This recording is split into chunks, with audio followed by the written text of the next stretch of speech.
So I was doing a lot of thinking this week about what happens to people when they become rich. How do they change? And how do their relationships with others change?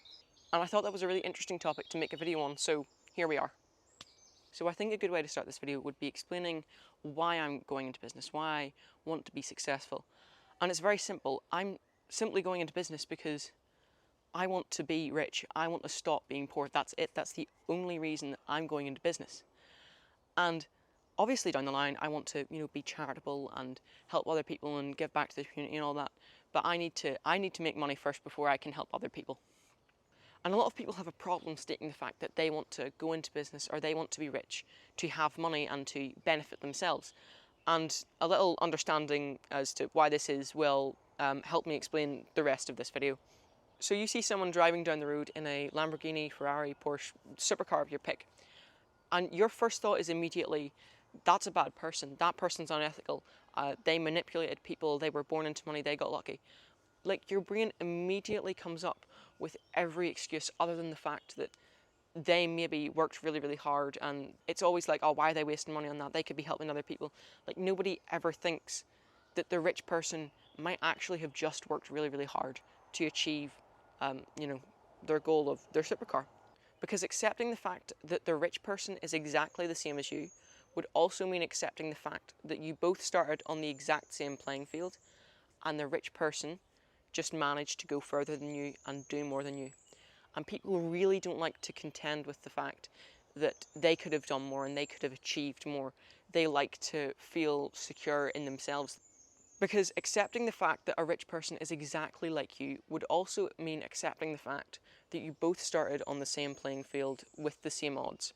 And most people don't like to think that it was down to hard work, that the rich person went further than them. They don't like to think that they could have done more. They don't, because it makes them uncomfortable about their lives, that the fact that that person has managed to achieve more than them. And that's why they sort of alienate them and they go, oh, they're unethical, they're a bad person, because they don't want to accept the fact that they could have done more. Now, obviously not every rich person is a good person, and obviously not every normal person is a good person either. But in my experience, 90%, 99% of all rich people are decent people, just like you and me. So now that you understand why normal people don't like rich people, it'll maybe make it easier to understand why, when you become successful, so many of your relationships and your interactions with other people are going to change. So that's the problem with becoming part of the top 1%, is that you're going to have to leave 99% of people behind. So if all of your friends want to go out and party and drink in their 20s, that's okay, there's nothing wrong with that. But if you're trying to, make something of yourself and, start a business or start a side hustle or whatever, you're not hanging out with the right people. You're going to have to leave those people behind. And it's really difficult because most people don't want to leave the people that they've known for quite a lot of their life behind. They don't want to, realize that they're going to have to distance themselves from those people. And it's a really hard thing to come to terms with, but the people that you are spending time with are going to affect how successful you are. Like, if you're spending a lot of time with those people, they're constantly going to be asking you to come out with them, and but you were working last weekend, and they're going to want to bring you back down to their level, because nobody likes change. No one likes doing different things, and that's why when a rich person, a rich person is different from normal. That's why people don't like them, because everyone has an aversion to different. But the only way that you make progress is by doing different. And so you need to find yourself a better group of people that will support your goals and, champion you and, keep you going when other people are going to try and, bring you back down. And the thing is that a lot of people, it's really difficult to find people like that. It's really difficult to find people that will support your goals no matter what you're working towards. They'll accept the fact that you're not going to come out partying this weekend because you've got a project to finish. And a lot of people aren't going to want to come to terms with the fact that to be successful, you need to leave most of your friends behind. And that's okay. Maybe just business isn't for you. So I said earlier that I wanted to be rich because I wanted to stop being poor. And the thing is that I have a very different definition of poor than probably most other people's definition. And it's entirely based on your reference group. So most people base themselves, their reference group is their peers. So they look around and they see how much money all of their friends are making, all of their family's making, and if they're making a little bit more than their friends or family, they feel like they've done it. They feel like they're successful. And the issue with having your reference group be your peers, be your friends and family, is that unless one of your friends becomes a millionaire, it's unlikely that you're going to become a millionaire either. And that's why my reference group isn't my peers, it's millionaires and it's billionaires, because that means that the finish line, that the point where I would view myself as rich, is much further. And it also means that I'm going to work much harder to reach them, because if I'm trying to reach above my peers in a 10-year time space, I'm going to work to get there, and I'm only going to, the really interesting thing, I don't know if you've heard this before, but work expands to fill the time given it. So if I set myself a goal to make more than my peers in 10 years, it's going to take me the full 10 years to make that much money. Whereas if I want to make as much as a millionaire, then, and I give myself 10 years, it's going to take the full 10 years for me to become a millionaire. That's why I choose to have my reference group so high, because it's easier for me to work harder because I see how far away I am from my goal. And I saw a really interesting quote the other day from Alex Hormozy, which really condenses what I've been trying to say into a few sentences. And it's that deprivation creates motivation. So if you're deprived of water, if you're thirsty, you're motivated to drink water. If you're deprived of food, you're hungry, you're motivated to eat. The same thing in business. If you view yourself as deprived of money, like you're so far away from your goal where you can call yourself rich, you're motivated to make money. And I think that's really interesting and maybe something for you to think on later today. And I know that I'm going to change when I become successful. I'm not going to be exactly the same person I am now. I hope that my beliefs change. I hope that my worldview changes, because I think that rich people are rich because they have a more accurate worldview. They have a more accurate view of the work that needs to be done to generate something they have. Because if you knew how to make a million, you would have made a million. Because I don't know how to make a million, I know I've got more to learn. So I really do hope that it changes me. I really do hope the process changes me. It's not necessarily about the money. Like, I wouldn't want to win the lottery, because that wouldn't satisfy me. That would, I would have the million, but I wouldn't have worked for it. It's not necessarily about the money. It's not necessarily about the end goal. It's more about the person that I'm becoming on the journey. That's what I want out of this. That's what I want at the end. So I think I'd also like to set the record straight right now with what I want to do once I've become successful. I don't want to get 10 years down the line and go, you've changed, you said you wouldn't want that. Because when I become rich, let's start with the big stuff first. I want to have a really, really nice house. I really want to have a nice house. And one of my goals is actually to have a house in every country, because I really want to travel the world. I want to experience everything there is to experience, because it really does scare me that some people don't even leave their hometown. Like, I don't understand how you can go through life without even traveling to other countries. Like, I don't understand how you can be content. Maybe some people are, I don't know, but I really want to travel the world and see everything that it has to offer.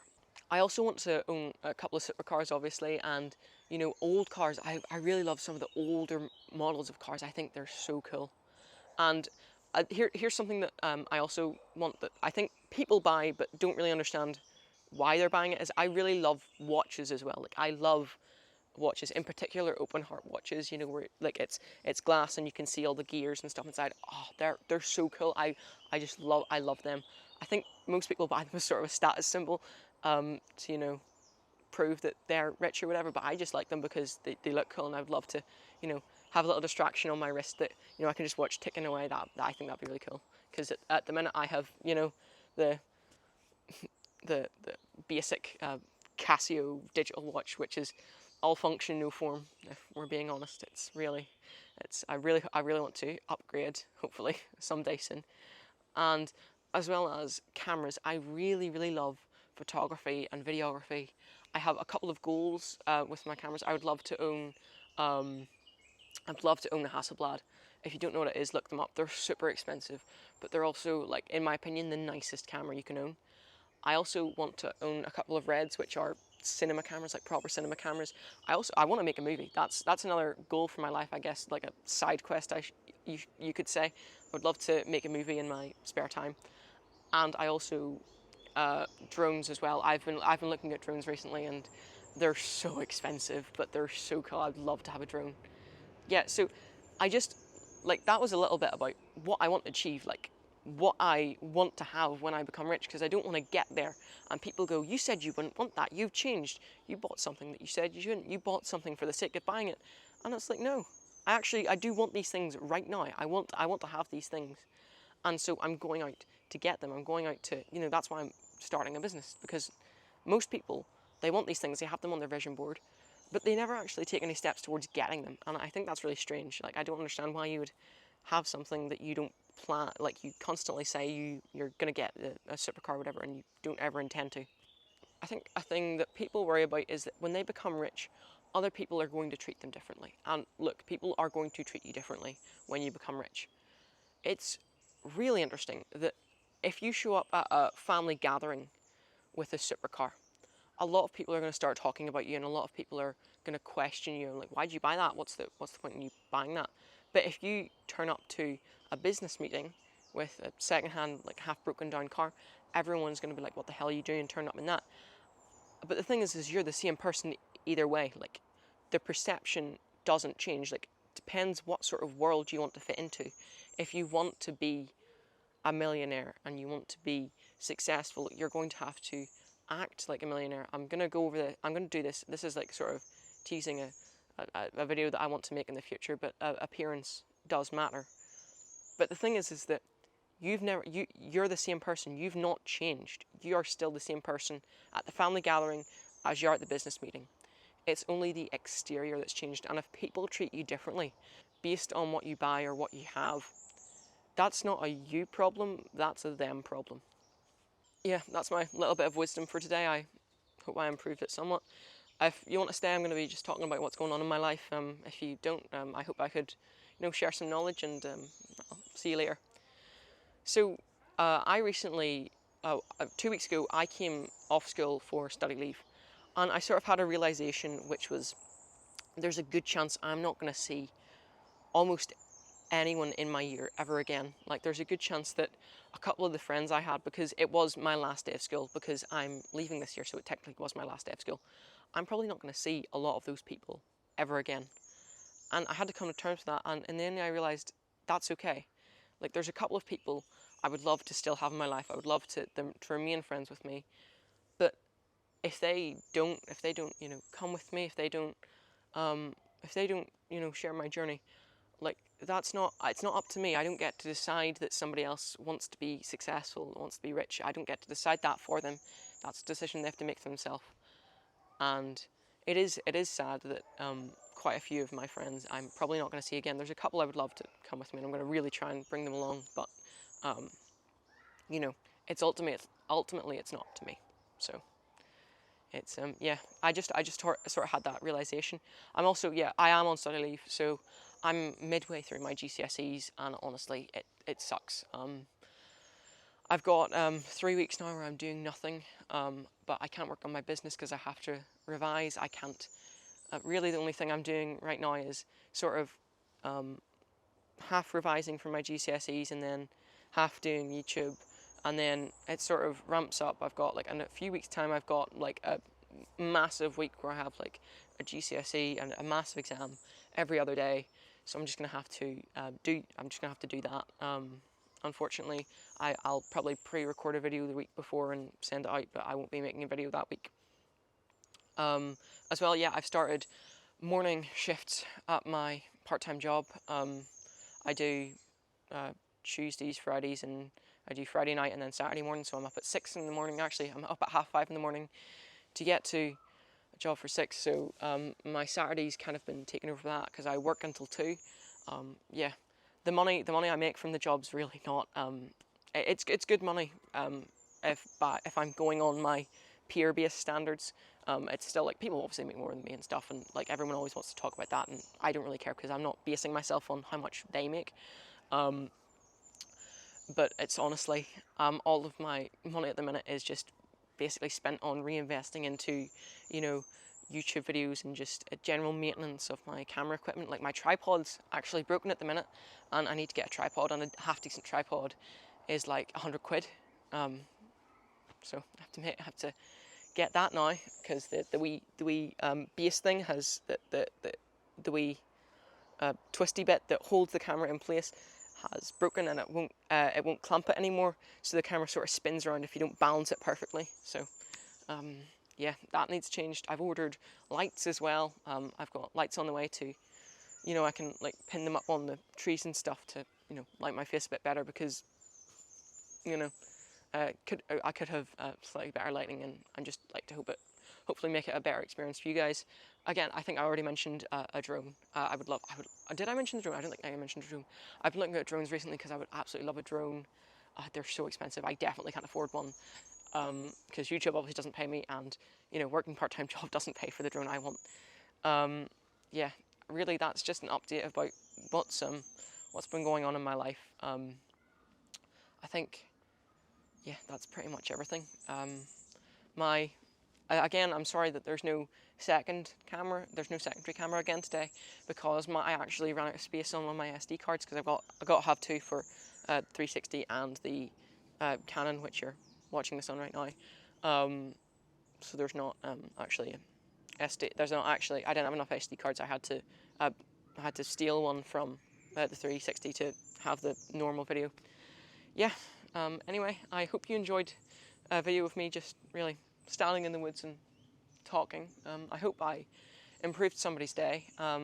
If you are following my journey, expect to see maybe 3 to 4 more videos like this before I actually start doing my business. Just it's unfortunate that, but it's exams that have to be done. So we're here. We just have to accept it. Anyway, yeah.